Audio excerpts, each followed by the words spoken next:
मेरा जन्म जो हुआ है एक छोटे से परिवार में हुआ है। उस टाइम हमारे पास न कोई खुद का घर था, न पहनने के लिए कोई मतलब अच्छे खासे कपड़े थे। को स्कूल में भेज दिया इसलिए कि वहाँ पे हम लोगों का एक टाइम का खाने का कम से कम इंतजाम हो जाएगा। मुझे ज़्यादा वहाँ पर मेडिकल बुक्स में इंटरेस्ट आता था। मुझे नहीं पता था कि मुझे बाद में डॉक्टर बनना है और यही बुक मुझे काम आने वाले हैं। और इसी में मैंने एग्ज़ाम दिया, नीट का एग्ज़ाम दिया, जिपमर का एग्ज़ाम दिया और एम्स का एग्ज़ाम दिया।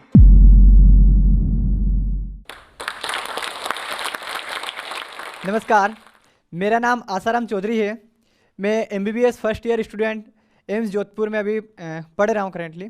मेरा जन्म जो हुआ है एक छोटे से परिवार में हुआ है। और मेरे पापा मम्मी का अगर घर का कंडीशन बताऊँ तो उस टाइम हमारे पास न कोई खुद का घर था, न पहनने के लिए कोई मतलब अच्छे खासे कपड़े थे और ना ही खाने के लिए 2 टाइम का रोटी मिल पाता था। पापा जो थे दूसरों के खेतों में काम करते थे। दिन में खेतों में पानी देना है और रात में जो होता था तो कि चौकीदारी करना है बगीचे की या खेत की, कहीं उसमें पशु ना आ जाए। ये सब काम होता था और जैसे तैसे मतलब गुजारा चलता था। अगर मेरा एजुकेशन के बारे में बात किया जाए तो जब मैं बड़ा हुआ और पापा के साथ खेतों में काम करने जाया करता था। स्कूल वगैरह का कोई रोल नहीं था क्योंकि गांव का ये सिनेरियो है कि स्कूल जाके भी मतलब वहाँ के बच्चे मतलब कुछ अच्छा नहीं कर पाते जो ऐसा फैमिली से रहते हैं। जो बड़ा बड़ा फैमिली से रहते हैं वही लोग पढ़ लिख के कुछ अच्छा बन पाते हैं। लेकिन फिर भी मतलब एक टीचर जो था उन्होंने बताया कि अपने बच्चे को आप स्कूल में भेजिए, वहाँ पे इनका पढ़ने लिखने का उम्र है और स्कूल में अगर जाएंगे तो कुछ सीखेंगे, कुछ अच्छा कर पाएंगे, नहीं तो फिर आपकी तरह मेहनत करना पड़ेगा। तो पापा का मना था कि ऐसा नहीं कर सकते क्योंकि अभी जो घर का कंडीशन है उसके हिसाब से स्कूल में नहीं भेज सकते। फिर बताया कि आप स्कूल में भेजने से फ़ायदा ये रहेगा कि वहाँ पे क्या होता है कि दोपहर का आपको खाना फ्री मिलेगा, तो एक टाइम का खाना आपको स्कूल ही देगा। तो पापा ने सोचा कि हाँ, ये दोनों भाई जो है, एक मैं और मेरा छोटा भाई, दोनों को स्कूल में भेज दिया इसलिए कि वहाँ पे हम लोगों का एक टाइम का खाने का कम से कम इंतजाम हो जाएगा। फिर एक टीचर जो थे उन्होंने नवोदय के बारे में बताया कि नवोदय एक बोर्डिंग स्कूल होता है और वहाँ पे बच्चे, वहाँ खाना पीना और ड्रेस वगैरह सब यहीं से मिलता है। वहाँ पे जाके पढ़ना भी फ्री होता है और बच्चा वहीं पे रहता है, वहीं पे बैठ के पढ़ता है। तो उसका एक एग्ज़ाम होता है, वो एंट्रेंस एग्ज़ाम देना है, तो उसके लिए क्या होता है कि प्रिपरेशन करना होता है। तो टीचर बोले कि 1 साल का प्रिपरेशन है, मैं बाकी बच्चों को करवाता हूँ तो इसका भी प्रिपरेशन में मेरे उन बच्चों के साथ में ही करवा दूंगा। और सर ने जो है नवोदय का प्रिपरेशन करवाया। तो उसके बाद में मैं नवोदय में सिलेक्शन हो गया था और नवोदय में चला गया था। तो जाने के लिए मतलब उस टाइम पापा खेतों में काम करते थे, तो वहाँ पे खेत मालिक के पास गए और बोला कि बच्चे को छोड़ने के लिए नवोदय में जाना है, तो कल के लिए हम खेतों में पानी नहीं दे सकते।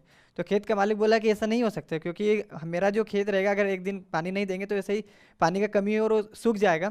इसलिए या तो मतलब खेतों में पानी दे दो आज रात को ही, फिर चले जाना, या फिर अपने बच्चे को स्कूल में छोड़ना कैंसिल कर दो। खेतों में पानी तो आपको देना पड़ेगा क्योंकि हम पेमेंट कर रहे थे। उनका भी बात सही था। तो फिर पापा ने सोचा कि ऐसा करते हैं, आज रात को पानी देते हैं और सुबह निकल जाएंगे। तो उस टाइम मैंने पापा की मदद करवाई पानी देने में और 4 बजे तक हम खेतों में पानी देते रहे और 1 घंटे में रेडी होकर सुबह 5 बजे से हम स्कूल में पहुंच गए। मुझे ज़्यादा वहाँ पर मेडिकल बुक्स में इंटरेस्ट आता था। मुझे नहीं पता था कि मुझे बाद में डॉक्टर बनना है और यही बुक मुझे काम आने वाले हैं। लेकिन मुझे इंटरेस्ट आता था क्योंकि उसमें ये होता था कि किसी ऑर्गन के बारे में बताया, जैसे स्टमक के बारे में तो उसका पूरा डिटेल बताया जाता था, कैसे डाइजेशन होता है। रेस्पिरेशन के बारे में बताया जाता था, किस तरह से हम सांस लेते हैं, ब्रीदिंग वगैरह सब कुछ प्रोसेस उसमें एक्सप्लेन किया जाता था। मुझे अच्छा लगता था कि मतलब कितना अच्छा अच्छा चीज़ इसमें दिया हुआ है कि मतलब मैकेनिक्स जो होता है अंदर का बॉडी का वो जानने का मौका मिलता था। मेडिसिन वगैरह के नाम थे तो मुझे पता चलता है कि अच्छा डॉक्टर बनना, जो लोग होते हैं या डॉक्टर बनते हैं वो यहीं से सीख के हम लोगों को मेडिसिन दे देते हैं। कितना अच्छा बात है, वो हमारे लाइब्रेरी में ही है लेकिन मतलब हम लोग इसका यूटिलाइज़ नहीं कर रहे हैं। और मुझे उसमें इंटरेस्ट आने लगा और वो मैं बुक पढ़ने लगा था। ऐसे ही हमारे गाँव में एक डॉक्टर थे। तो वो क्या करते थे कि मतलब लोकल डॉक्टर थे तो ज़्यादा डिग्री वगैरह नहीं था। तो जो उनका घर था और उनका जो क्लिनिक था वो पास पास में ही था। तो वहीं पे बैठते थे और किसी को भी इलाज करवाना है तो वो उनके घर जाके इलाज करवाते थे।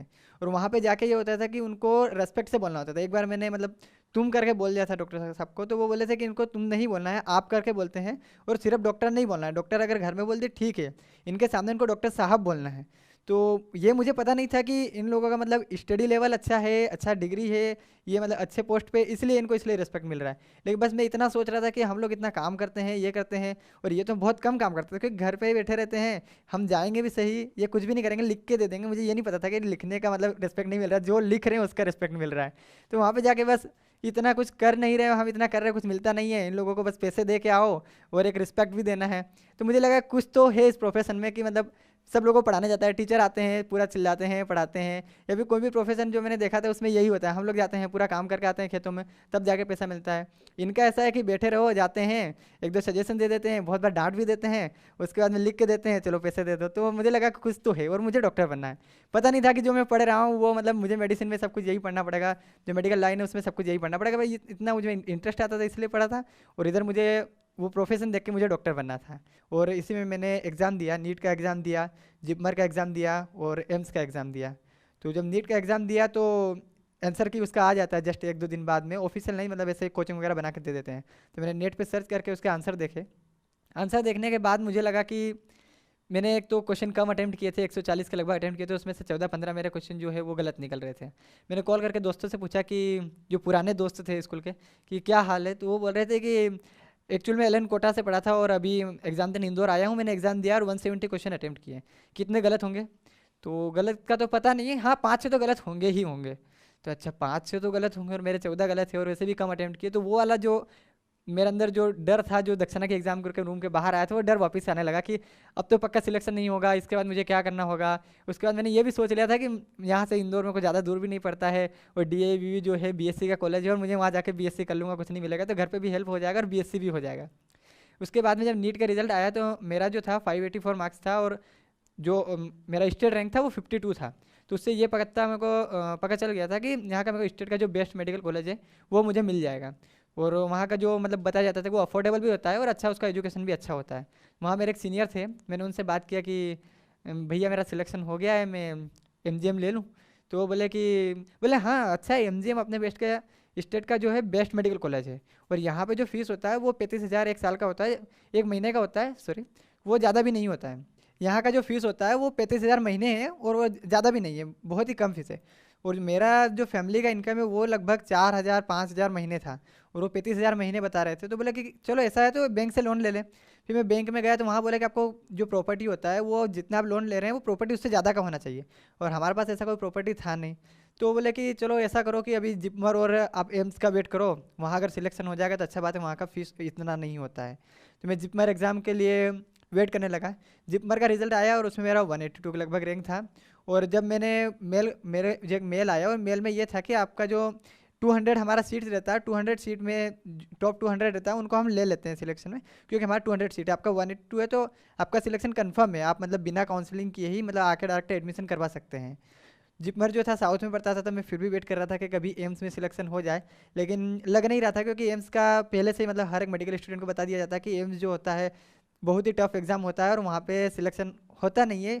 और बड़ी बड़ी कोचिंग्स में क्या होता है कि बच्चों को बहुत ज़्यादा स्पेशल अटेंशन दिया जाता है, उनमें से भी कुछ कुछ का होता है। तब मैंने देखा कि इंडिया में तो बहुत सारे कोचिंग चल रहे हैं, अगर 10-10 बच्चे भी हर जगह से होंगे तो 70 और 80 कोचिंग है, तो 700-800 बच्चे वैसे ही हो गए। तो मतलब पहले उन बच्चों का सिलेक्शन है फिर अपना सिलेक्शन है, तो वो तो 700-800 से ज़्यादा ही है, तो पहले ही हम अपने को अलग कर लेते हैं।